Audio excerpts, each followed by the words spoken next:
In order to pray successfully, you must have clearly defined objectives.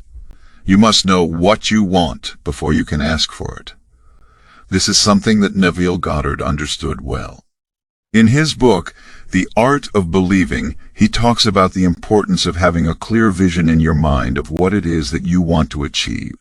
Goddard says that the first step in prayer is to fix your objective clearly in your mind. He goes on to say that you cannot believe for something which you do not see. In other words, if you don't have a clear picture of what it is you want, it will be difficult to pray effectively for it. So, if you want to be successful in prayer, take the time to first define your objectives. Get clear on what it is you desire. If you enjoyed the video, please hit the like button, show your love in comment box, and subscribe our channel for more such motivational and spirituality-oriented videos. Thanks for supporting the channel.